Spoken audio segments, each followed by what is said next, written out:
السلام علیکم، میرا نام ہے انجم سہیل اور آپ دیکھ رہے ہیں یوٹیوب چینل ملک کے حالات۔ اچھا، میں آپ سب کے سامنے ایک سوال لے کر پیش ہوا ہوں آج کوئی بحث، کوئی ڈیبیٹ، کوئی نیوز نہیں ہے، ایک سوال ہے چھوٹا سا۔ اچھا بھلا چلتا ہوا ملک، 6% G D P growth, exports بھی بڑھ رہی ہیں، ریمیٹنسز بھی بڑھ رہے ہیں، دوسرے ملکوں سے تعلقات بھی بہتر ہو رہے ہیں، فارن پالیسی پہلی بار پاکستان کی بہتر ہو رہی ہے، نیوٹرل پالیسی آ رہی ہے، سارے معاملات بہتری کی طرف جا رہے تھے، تو کیا ضرورت تھی اس آپریشن رجیم چینج کی؟ اور کیوں یہ آپریشن رجیم چینج کیا گیا؟ اور کون کون کردار اس آپریشن رجیم چینج میں شامل تھے؟ یہ وہ سوال ہے جو ہر کسی کو، ہر عوام کے ہر بندے کو، ایک ایک بندے کو، ایک ایک پاکستانی کو، ایک ایک محب وطن پاکستانی کو سب سے پوچھنا چاہیے۔ کیا Zardari, Bilawal, M Q M, Maulana Sahib, Shahbaz شریف، یہ 14-15 جماعتوں کا مکس اچار، یہ خود ہی ملک میں مسلط ہو گیا؟ خود ہی لوگوں کے ضمیر جاگ چکے، یا ان کے ضمیر جگائے گئے ہیں؟ کیا اس سازش کے پیچھے صرف امریکہ ہے یا اور لوگ بھی شامل ہیں؟ یہ وہ سوال ہے جو آج عوام پوچھ رہی ہے، اور پوچھنا بنتا ہے کہ 6% جی ڈی پی گروتھ پہ چلنے والا ملک، ریمیٹنس، ایکسپورٹ، ہر چیز میں بہتری آ رہی ہے، کرنٹ اکاؤنٹ ڈیفیسٹ ختم ہو گیا، کوئی بھی پالیسی، موبائل مینوفیکچرنگ پالیسی لے لیں، ٹیکسٹائل کی انڈسٹری جو پچھلے سال لگی ہے، 2021 میں کوئی بھی بزنس اٹھا لے اس کا بوم چل رہا تھا، تو کیا ایسی ضرورت پیش آ گئی 2022 میں ملک کا ستیہ ناش کر دیا گیا، ملک کو ڈیفالٹ کی طرف لے گئے، اور جو تجربہ کار حکمران تھے، جو مکس اچار تھا، جو کرپٹ، غدار، ملک دشمن ٹولہ تھا، ان کو ملک پر مسلط، ملک کی عوام پر مسلط کر دیا گیا؟ ایسی کیا وجہ تھی؟ عوام جاننا چاہتی ہے۔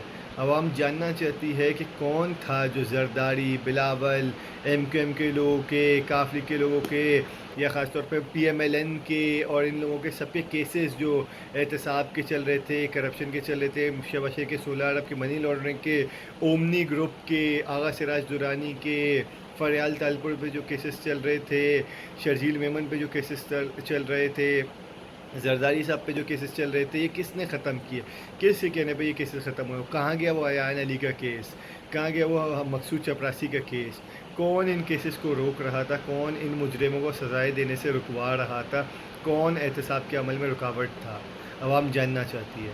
عوام جاننا چاہتی ہے کون خان صاحب پہ پریشر دے رہا تھا کہ انڈیا کے ساتھ تعلقات بحال کیے جائیں، کشمیر کو پس پش ڈالا جائے، کشمیر کو بے شک بیچ دیا جائے، کشمیر کا معاملہ بھول جایا جائے، انڈیا کے حوالے کر دیا جائے، کشمیر کو، کشمیر بے شک مارے جاتے ہیں، ان پر ظلم ہو رہا ہے، انڈیا بدترین جیل بنا دیا ہے انڈیا نے کشمیر کو، جموں کشمیر کو، تو وہ سب بھول کے انڈیا کے ساتھ تعلقات اور ٹریڈ شروع کرو؟ یہ کون چاہتا تھا؟ کون خان صاحب پہ زور دے رہا تھا؟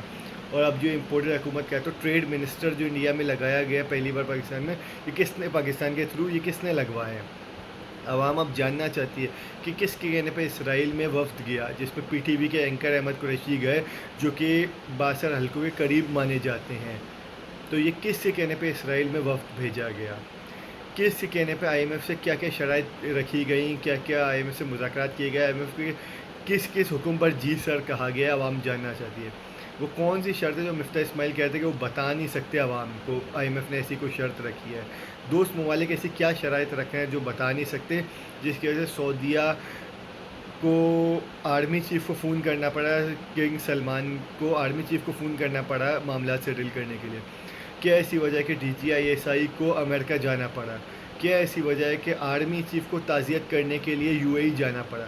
ہے کہ وزیر خارجہ یا کوئی منسٹر، کوئی صدر، کوئی پرائم منسٹر، کوئی بھی جا سکتا تھا، یا نہیں بھی جاتے تو فون پر تعزیت ہو جاتی؟ کیا وجہ تھی کہ آرمی چیف کو خود یو اے ای جانا پڑا وزٹ کرنے اور تعزیت کرنے؟ کیا وجہ تھی کہ یہ معاملات اس دن لانگ مارچ کے دن دہشت گردی کی طرف، غنڈہ گردی کی، عوام کو قتل و غارت کی طرف دھکے دیے گئے، عوام کو تشدد کیے گئے، ایکسپائرڈ شیل چلائے گئے؟ کیا وجہ تھی؟ کون ان سب کے پیچھے تھا؟ کون تھا جو رانا ثناء اللہ کو نہیں روک پا رہا تھا؟ کون تھا جو نواز شریف، شہباز شریف، زرداری کے کیسز میں ان کو ریلیف دے رہا تھا، یا ان کو اگلی باری کے لیے اس حکومت بنانے کے لیے بچائے رکھا تھا؟ عوام جاننا چاہتی ہے۔ اس وقت عوام سوال پوچھ رہی ہے، اور ہم چاہتے ہیں کہ ان کے سوالوں کو ان کو جواب دیے جائیں۔ ابھی نہیں دیں گے تو بھی دینے پڑیں گے، کل نہیں دیں گے تو پرسوں دینے پڑیں گے، اب عوام چپ نہیں بیٹھے گی۔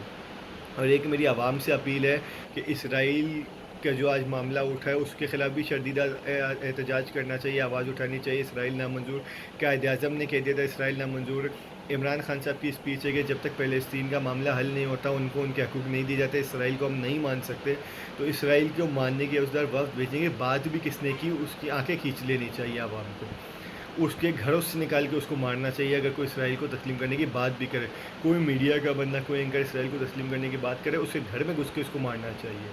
تو ایک تو یہ معاملہ ہونا چاہیے، آواز اٹھانی چاہیے عوام کو، کشمیر کا معاملہ اٹھانا چاہیے، عوام کو زور دینا چاہیے حکومت کشمیر کے معاملے پہ آواز اٹھائے، کشمیریوں کے حق کے لیے آواز اٹھائے، لیکن سارے معاملات سب پہ بحث کریں۔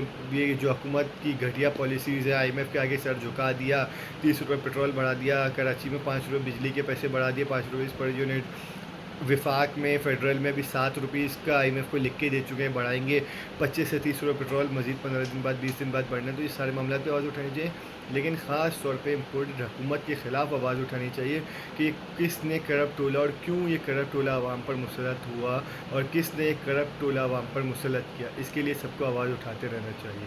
شکریہ۔